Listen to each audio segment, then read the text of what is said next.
You ask Tiger to solve. This deals with linear equations with one unknown. The final result is r equals -11/5. Let's solve it step by step. Group all r terms on the left side of the equation. Subtract 2r from both sides. Group like terms.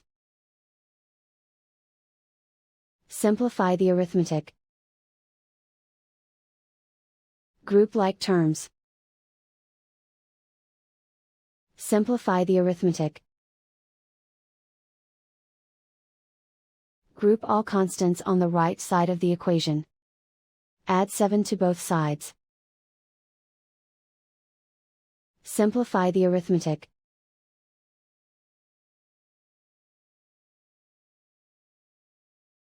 Isolate the r. Divide both sides by 5. Simplify the fraction.